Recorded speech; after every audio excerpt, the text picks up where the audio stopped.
इंतकाल फ़ीस यहाँ भी लिया जा रहा है और वहाँ पे उनके जो करंदे बैठे होते हैं उन्होंने भी नकद पैसों की सूरत में वहाँ पे मेरे से ले लिया। अब चूँकि हम मजबूर थे, हमने बयान रिकॉर्ड करवाने थे तो उस वक्त हमने दे दिए, क्योंकि हमारे दोनों हाथ उस वक्त बंधे हुए थे। हम स्टाम्प ड्यूटी ना के मैंने स्टाम्प जारी करवाए हैं। इसके अलावा इसके बैक साइड पे अगर आपको नज़र आ रहा हुआ तो एडवांस टैक्स भी लिखा हुआ है और इसके अलावा ये गेन टैक्स भी लिखा हुआ है। ये अलग है, इस फीस के अलावा ये फ़ीस अलग है। यानी एडवांस टैक्स आजकल 7% है जबकि गेन टैक्स 4% है। ये stamp duty plus branch fees, gain tax और इसके अलावा एडवांस टैक्स, ये टोटल मिला के कुछ 16-17% बनता है जो कि आपको देना पड़ेगा। इसके अलावा पटवारी साहब के करंदों को जो आपने नकद देने होते हैं वो अलग होते हैं। यानी एक रजिस्ट्री, 3 मरले की रजिस्ट्री जो कि आपके सामने है, इस पे मेरा तकरीबन टोटल खर्चा 1,10,000 के करीब आया। तो ये कहाँ का इंसाफ है? ये जो पटवार खाना है ये हमारे असिस्टेंट कमिश्नर के ऑफिस से तकरीबन 1 या 2 सेकंड के फासले पर है। यानी एक ही बिल्डिंग में एक साइड पे पटवार खाना है और दूसरी साइड पर असिस्टेंट कमिश्नर का ऑफिस है। क्या डीसी इस्लामाबाद इरफान नवाज साहब आपके असिस्टेंट कमिश्नर के नाक के नीचे ये सब कुछ हो रहा है, क्या उसको मालूम नहीं है कि लोगों को यहाँ पे लूटा जाता है? क्या आपकी इस चीज़ की जिम्मेदारी नहीं है? क्या आप इनके साथ मुलविस हैं या क्या ये लोग आपकी इमा पर ये सब कुछ कर रहे हैं? बिस्मिल्लाहिर्रहमानिर्रहीम, अस्सलामु अलैकुम वरहमतुल्लाहि वबरकातुहू। मैं फैज़ल खड़क उम्मीद करता हूँ कि आप सब लोग खैर खैरियत से होंगे और अपने अहल खाना के साथ खुशगुर्म ज़िंदगी गुजार रहे होंगे।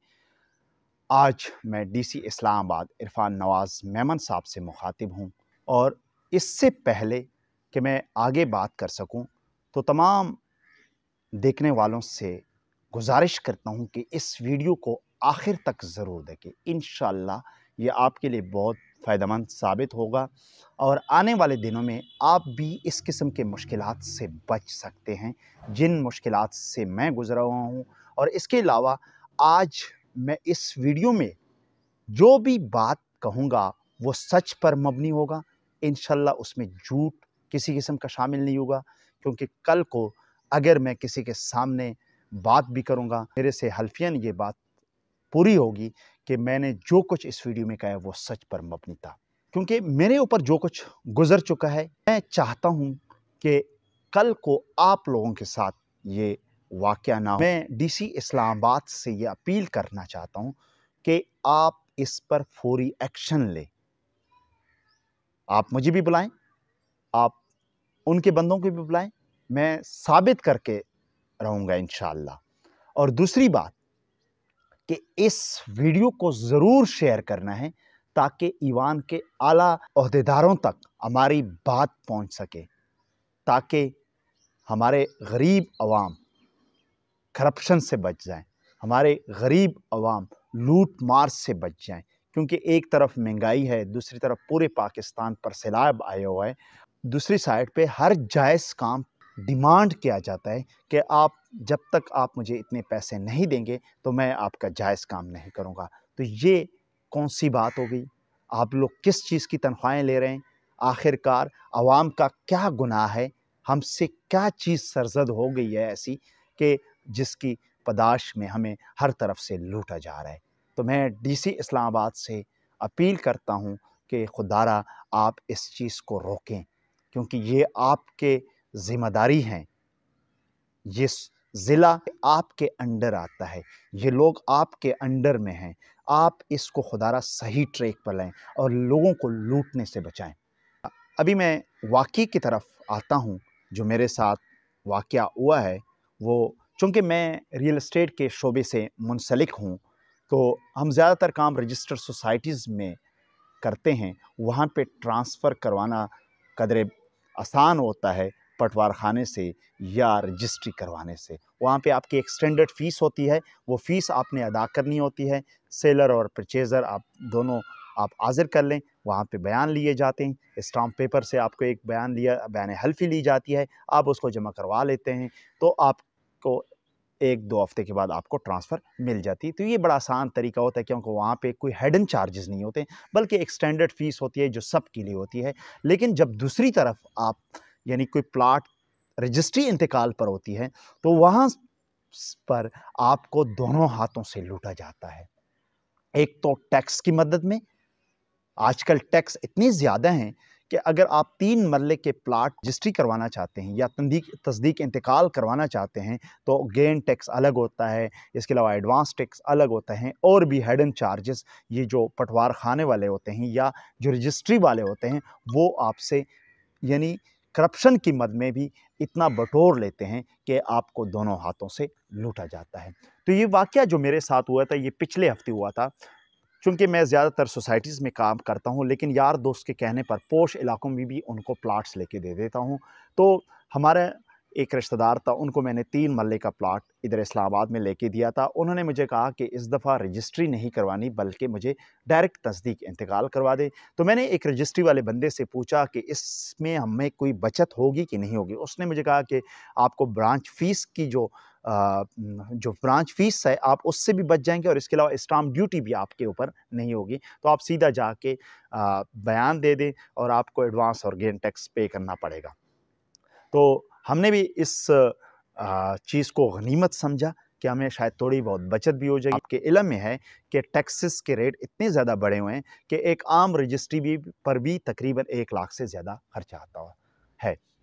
तो हमने परचेज़र से भी बात की, सेलर से भी बात की, तो दोनों वो हाज़िर हो गए पटवारा खाने में।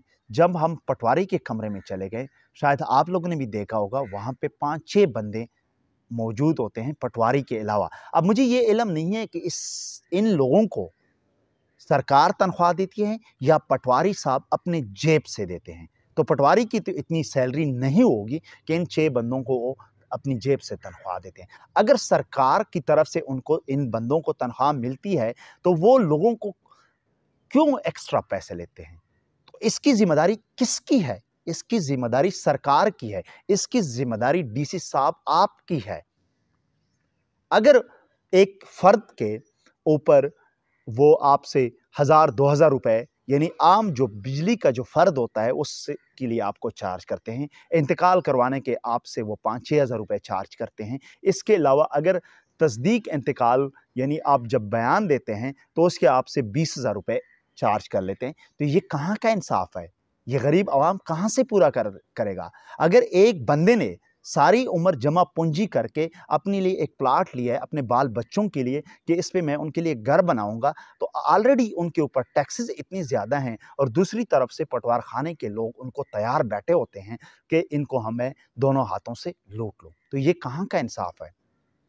क्या ये आपको मालूम नहीं है? तो हम भी बाकी लोगों की तरह पटवार खाने चले गए। जब हमने बात की वहाँ पे, तो उन्होंने कहा कि अपने बंदों को पेश कर लें। जब हमने बंदे पेश करे, तो रजिस्टर पे उन्होंने डिटेल्स लिख ली हैं। जब डिटेल्स लिख लिए हैं, तो उसके बाद उन्होंने फ़ीस की बात की। तो मैंने उससे कहा कि किस चीज़ की फ़ीस? उसने कहा कि ये इंतकाल की फ़ीस होती है। तो मैंने कहा इसकी कोई रसीद वग़ैरह मिलेगी? उसने कहा रसीद वग़ैरह तो नहीं है। मैंने कहा कितनी फ़ीस है? उसने कहा 20,000 रुपए। मैंने कहा यार 20,000 तो बहुत ज़्यादा है। रजिस्ट्री वाले भी इतना खर्चा नहीं माँगते जितनी आप माँग रहे हैं। तो उसने कहा आपकी मर्ज़ी है। तो बंदा आगे से चुप हो जाता है, क्योंकि कागज़ उनके हाथ में होते हैं, उसको ज़लील ख्वार आपको कर सकते हैं। कलम उनके हाथ में होता है, जो कुछ उनके दिल में आता है वो लिख लेते हैं। तो परचेज़र और मैं बाहर निकला, तो हमने बात की। उसने कहा यार मुझे जल्दी फ़ारिग कर लो। मैं दोबारा उनके पास चला गया, लेकिन मैंने कुछ बात उनके साथ कर ली, लेकिन पैसे मुझे देने पड़े। जब पैसे देने पड़े, तो तहसीलदार साहब के सामने बयान हुआ। जब बयान हुआ, उसके बाद एक चालान फ़ॉर्म होता है। दोबारा हम उसी कमरे में चले गए। जब दोबारा चले गए, तो ये चालान फ़ॉर्म मेरे साथ है, तो ये आपको मैं कैमरे पर भी दिखाता हूँ। तो उन्होंने ये चालान फ़ॉर्म भर दिया, शायद मेरा कैमरा आपको दिखा सके। तो ये चालान फ़ॉर्म था, इस पे उन्होंने इंतकाल नंबर और इसके अलावा जितने मरले हमने ट्रांसफ़र की थी वो, और प्लस उन्होंने इसकी एक फ़ीस निकाली है, जो कि 30,390 रुपए बनती है। ये 2 मरले बच्चे सरसाई की टोटल फीस है। अच्छा, ये अब इस पे मैं मुतमईन नहीं था। मैंने उनसे बार बार पूछा कि भाई ये किस चीज़ का फ़ीस है, एडवांस टैक्स है, गेन टैक्स है, लेकिन उनको इल्म नहीं था। उन्होंने कुछ बताया नहीं, वो कह रहे हैं ये फ़ीस है। तो मैंने कहा आपने अभी इंतकाल की मेरे से नकद पैसे भी लिए हैं, वो किस चीज़ की है? वो खामोश था। तो मैं डायरेक्ट तहसीलदार साहब के कमरे में चला गया। मैंने उनसे कहा कि सर ये मुझे बताएँ कि ये किस चीज़ की फ़ीस है? उन्होंने कहा ये स्टाम्प ड्यूटी है प्लस ब्रांच फ़ीस है, इंतकाल की जो फ़ीस होती है। मैंने कहा सर इसमें हमने तो स्टाम्प जारी नहीं किए, तो फिर स्टाम्प की फ़ीस किस चीज़ की? मैंने तो स्टाम्प जारी नहीं किया, मैंने तो डायरेक्ट तस्दीक इंतकाल करवाई है। उसने कहा ये बस फ़ीस है और ब्रांच की फ़ीस, इंतकाल फ़ीस मैंने इंतकाल फ़ीस यहाँ भी लिया जा रहा है और वहाँ पे उनके जो करिंदे बैठे होते हैं, उन्होंने भी नकद पैसों की सूरत में वहाँ पे मेरे से ले लिया। अब चूँकि हम मजबूर थे, हमने बयान रिकॉर्ड करवाने थे, तो उस वक़्त हमने दे दिए। क्योंकि हमारे दोनों हाथ उस वक़्त बंधे हुए थे। हम दूसरी तरफ परचेज़र की तरफ से भी वो ज़ोर कर रहा था कि भाईजान आप जल्दी से फ़ीस अदा कर लें ताकि हमें आज़ाद कर लें। तो ये स्टाम्प ड्यूटी ना के मैंने स्टाम्प जारी करवाए हैं। इसके अलावा इसके बैक साइड पे अगर आपको नज़र आ रहा हुआ तो एडवांस टैक्स भी लिखा हुआ है और इसके अलावा ये गेन टैक्स भी लिखा हुआ है। ये अलग है, इस फ़ीस के अलावा ये फ़ीस अलग है। यानी एडवांस टैक्स आजकल 7% है, जबकि गेन टैक्स 4% है। तो यानी ये stamp duty plus branch fees, gain tax और इसके अलावा एडवांस टैक्स, ये टोटल मिला के कुछ 16-17% बनता है, जो कि आपको देना पड़ेगा। इसके अलावा पटवारी साहब के करिंदों को जो आपने नकद देने होते हैं वो अलग होते हैं। यानी एक रजिस्ट्री, 3 मरले की रजिस्ट्री जो कि आपके सामने है, इस पे मेरा तकरीबन टोटल खर्चा 1,10,000 के करीब आया। तो ये कहाँ का इंसाफ है? अगर दूसरी बात मैं कहूँ, ये जो पटवार खाना है, ये हमारे असिस्टेंट कमिश्नर के ऑफिस से तकरीबन 1 या 2 सेकंड के फासले पर है। यानी एक ही बिल्डिंग में एक साइड पे पटवार खाना है और दूसरी साइड पर असिस्टेंट कमिश्नर का ऑफिस है। क्या डीसी इस्लामाबाद इरफान नवाज साहब आपके असिस्टेंट कमिश्नर के नाक के नीचे ये सब कुछ हो रहा है, क्या उसको मालूम नहीं है कि लोगों को यहाँ पे लूटा जाता है? क्या आपकी इस चीज़ की ज़िम्मेदारी नहीं है? क्या आप इनके साथ मुलविस हैं? या क्या ये लोग आपकी इमा पर ये सब कुछ कर रहे हैं? अगर ये आपकी इमा पर नहीं कर रहे हैं, तो आप इस पे एक्शन क्यों नहीं लेते? आप इनको रोकते क्यों नहीं हैं? क्या अवाम ने कौन-सा ज़ुल्म किया हुआ है कि उनको एक तो महँगाई इतनी ज़्यादा है और दूसरी तरफ अगर वो सारी उम्र जमा पूँजी करके कोई प्लाट ले लेता है, ऊपर से उनको इतने ज़्यादा टैक्स अदा करने पड़ते हैं। चलो टैक्स तो मैं मान लेता हूँ, तो ये गवर्नमेंट पाकिस्तान ने जो राइज करना है, लेकिन यहाँ पे कोई स्टैंडर्ड फ़ीस क्यों नहीं लगाते आप? पटवार खाने में तो चाहिए था कि फ़र्द बै की अलग एक स्टैंडर्ड फ़ीस होनी चाहिए, जो कि हुकूमत पाकिस्तान से राइज होनी चाहिए थी। बिजली मीटर के लिए एक अलग सा यानी फ़ीस होना चाहिए था।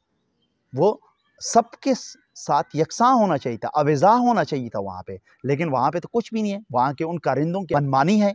आपसे जितनी भी पैसे बटोरना चाहते हैं, वो बटोर सकते हैं। आप कुछ कर भी नहीं सकते क्योंकि आप मजबूर होते हैं। तो खुदारा मैं इस वीडियो पैगाम के ज़रिए आपसे अपील करना चाहता हूँ, आपसे दरख्वास्त करना चाहता हूँ कि खुदारा आप इस पर एक्शन लें। खुदारा इन गरीब अवाम को मज़ीद ना लूटें। इनकी तो चमड़ी उधेड़ दी गई है। अब इसमें रहा क्या है? इतनी महंगाई, ऊपर से इतने टैक्सेस, ऊपर से इतनी करप्शंस के मद में इतने पैसे लिए जाते हैं, ये गरीब अवाम किधर जाएंगे? मुझे लग रहा है कि अब अवाम खामोश नहीं बैठेंगे। तो मैं बतौर डीसी इस्लामाबाद ये आपकी सर जिम्मेदारी बनती हैं कि आप इन लोगों के ऊपर सख्त से सख्त एक्शन ले लें। और हुकूमत वक्त से मैं अपील करना चाहता हूँ कि आप भी इस पर एक्शन ले लें। क्या ये पटवारी का काम नहीं होता कि उन्होंने 6 बंदे बैठाए होते हैं, 6 करिंदे, जो इस किस्म की डीलें करवाते रहते हैं कि मैं आपसे इतने पैसे लूँगा, ये काम करूँगा। ये जायज़ काम होता है इन लोगों के, वो भी पैसों पर, करप्शन पे, टैक्स इसके अलावा अलग देते हैं। क्या हमारा कसूर क्या है? हमारा यही कसूर है कि हम पाकिस्तान में जी रहे हैं। इस सरज़मीन को हमारे बुज़ुर्गों ने बड़ी कुर्बानियाँ दी हैं, तो हमारा यही कसूर है। तो खुदारा आप इस पे सख्त से सख्त एक्शन ले लें। इसके अलावा तहसील ऑफिस में जहाँ पे रजिस्ट्री होती है, उसकी मैं चशमदीद गवाह हूँ कि वो किस तरह पैसे बटोरते हैं, किस तरह वहाँ पे गरीब अवाम जलील ख्वार होते हैं, बूढ़े हजरात आते हैं वहाँ पे रो रो कर आपके इन मुलाजिमीन के सामने जो 5-6 स्केल पर होते हैं, उनके सामने वो बेचारे रोते हैं, पीटते हैं, लेकिन कोई उनको सीधी राह नहीं दिखाते, उनसे पैसे बटोरते हैं, उनके जायज़ काम नहीं करवाए जाते हैं। तो मैं आपसे गुजारिश करता हूँ कि खुदारा इस पर एक्शन ले लें और गरीब आवाम को रिलैक्सेशन दे दें, रिलीफ दिया जाए। अगर मेरे से कोई सबूत चाहिए, कोई भी चीज़ चाहिए, तो मैं हाज़िर हूँ। आप मुझे कॉल कर सकते हैं, स्क्रीन पर मेरा नंबर होगा। बराए मेहरबानी जो लोग इस वीडियो को देख रहे हैं, इसको ज़्यादा से ज़्यादा शेयर कर लें ताकि हमारी आवाज़ आला ईवानों में पहुँच जाए और इस पर सख्त से सख्त और फौरी एक्शन लिया जाए। खुदा हाफ़िज़। Thank you very much.